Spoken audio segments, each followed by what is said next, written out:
দেখো আমরা এখন আলোচনা করব পরবর্তী প্রশ্ন 2 নম্বর প্রশ্ন। এখানে বলছে যে একটি দোলক ঘড়ি পর্বতের পাদদেশে সঠিক সময় দেয়, কিন্তু পর্বতের চূড়ায় উঠলে প্রতি 2 ঘন্টায় 8 সেকেন্ড সময় হারায়। পৃথিবীর ব্যাগ দেওয়া আছে 12,800 কিলোমিটার। এখন বলছে যে উদ্দীপকের আলোকে পাহাড়ের উচ্চতা নির্ণয় করো। তো পাহাড়ের উচ্চতা নির্ণয় করার টপিকটা আমরা কিভাবে দেখব একটু দেখো। এটা 2 নম্বর প্রশ্ন 8 অধ্যায়। তো এখানে আমরা পাহাড়ের উচ্চতার একটা ফর্মুলা জানি যে h t2 divide by t1 minus 1 into r, এই ফর্মুলাটা জানি। তো এটা ছাড়াও আরো একটা ফর্মুলা আমরা জানি যে t2 divide by t1 equal to 86400 divide by 86400 plus minus n, অর্থাৎ মাইনাস n, যেহেতু সময় হারাই তাই মাইনাস n। এটা ছিল সারা দিনের জন্য, কিন্তু আমি যদি ঘন্টা হিসাব করি তাহলে কি হবে t1 t2 divide by t1 equal two কি লেখা যায় 3600 ডিভাইড বাই 3600 মাইনাস n, এটা হলো 1 ঘন্টার জন্য। যদি 2 ঘন্টার কথা বলা হয় তাহলে হবে t2 divide by t1 equal to 3600 into 2 divide by 3600 into 2 minus n, অর্থাৎ আমাদের ঘন্টা যেভাবে থাকবে, যে সময়টা বলা দেওয়া থাকবে সেই সময় অনুযায়ী আমাদের ফর্মুলা বসাতে হবে। তাহলে এখন আমরা কোন ফর্মুলা ইউজ করব? এই ফর্মুলাটা ইউজ করব। তাহলে এই ফর্মুলা যদি ইউজ করতে চাই তাহলে এখানে আমাদের ফর্মুলাটা কেমন হবে সেটা দেখো। যে এখানে এই t2 ডিভাইড বাই t1 এর পরিবর্তে লিখতে পারি 7200 divide by 7200 minus n minus 1 into r। এখন প্রশ্ন হচ্ছে আমাদের 2 ঘন্টায় কত সেকেন্ড সময় হারাই? এদের মান বলে দিয়েছে প্রতি 2 ঘন্টায় 8 সেকেন্ড সময় হারাই। তার মানে 7200 divide by 7200 minus 8 minus 1 into r এর মান হচ্ছে 6400 ইনটু 10 টু দি পাওয়ার 3, মানে কি 6400 কিলোমিটার। কারণ ব্যাস দেওয়া আছে 12800, তাহলে ব্যাসার্ধ হবে 6400। তাহলে এটা মান কত হবে সেটা একটু দেখি। এটা হবে 7200 divide by 7200 minus 8 minus 1 into r এর মান 6.4 10 টু দি 6, তাহলে এটা হবে 7119 মিটার। টোটাল হবে 7119 মিটার। এটা হবে আমাদের পাহাড়ের উচ্চতা। পরবর্তীতে কি বলছে যে পর্বতের চূড়ায় সঠিক সময় পেতে গেলে, মানে ওই যে বলছে 8 সেকেন্ড স্লো হয়ে যায়, তো 8 সেকেন্ড এখন পর্বতের চূড়ায় সঠিক পেতে হলে কার্যকরী দৈর্ঘ্যের শতকরা কি পরিবর্তন করতে হবে? কার্যকরী দৈর্ঘ্যের শতকরা পরিবর্তন। তো এই কার্যকরী দৈর্ঘ্যের পরিবর্তন করতে হলে এখন আমরা কি করব সেটা একটু আমরা দেখি। তাহলে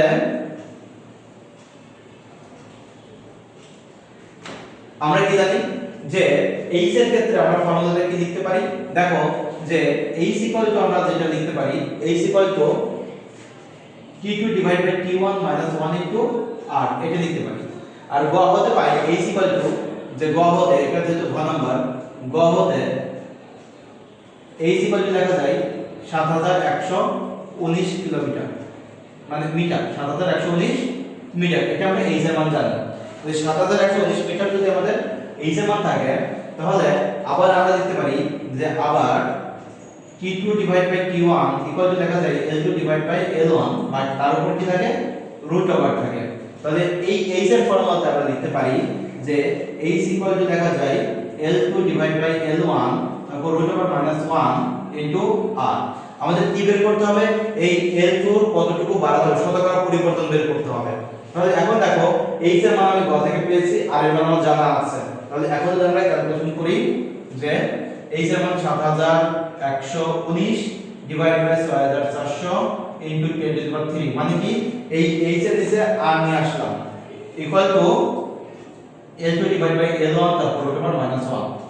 তাহলে এখন দেখো এখানে যে মানটা পাবো তার উপর কি করে দেব, ওই 1 টা যোগ করে দেব, অর্থাৎ 7119 divide by 6400 into 10 to the power 3 plus 1, আর স্কয়ারটার পাশে দিলে কি হবে স্কয়ার হয়ে যাবে, মানে রুটের পাশে দিলে l2 divide by l1।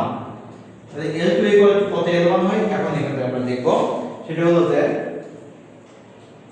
7119 divide by 6400 10 to the power 3 plus 1 bracket দিয়ে তার হোল স্কয়ার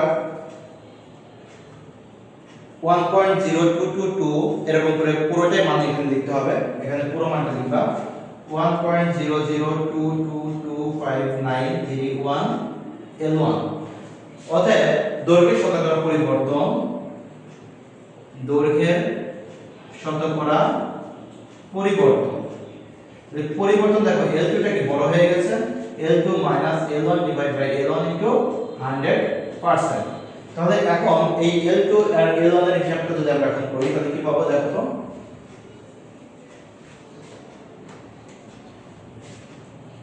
L2 এর মান আমরা এখান থেকে পেয়েছি, L2 এর মান পেলাম 1.00225931 L1 L1 divide by L1 into 100%। তাহলে এটা যদি এখন ক্যালকুলেশন করি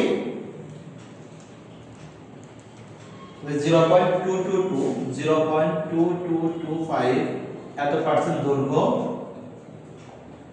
বৃদ্ধি পাবে, এত পার্সেন্ট দৈর্ঘ্য বৃদ্ধি পাবে। তাহলে এত পার্সেন্ট যেহেতু দৈর্ঘ্য বৃদ্ধি পাবে তাহলে সঠিক যদি আমি সময় দিতে চাই তাহলে কি করতে হবে, এই পরিমাণ দৈর্ঘ্য আমাকে কমাতে হবে। তাহলে সুতরাং দৈর্ঘ্য কমাতে হবে, দৈর্ঘ্য কমাতে হবে সমান 0.2225%। মানে কি আমার যখন পাহাড়ের উপরে নিয়ে গেছি তখন দোলনকাল বেশি হয়ে গেছে। দোলনকাল কেন বেশি হয়েছে, দৈর্ঘ্য বেড়ে যায় বলে। আর দৈর্ঘ্য যেহেতু বেড়ে গেছে সঠিক সময় পাওয়ার জন্য দৈর্ঘ্য কমাতে হবে। কতটুকু দৈর্ঘ্য কমাবো, যে পরিমাণ দৈর্ঘ্য বেড়ে গিয়েছিল, কতটুকু দৈর্ঘ্য বেড়ে গিয়েছিল 0.2225 এত পার্সেন্ট দৈর্ঘ্য বেড়ে গেছে। তার মানে কি এই পরিমাণ দৈর্ঘ্য কমাতে হবে। আশা করি এটাই ছিল আমাদের প্রশ্ন।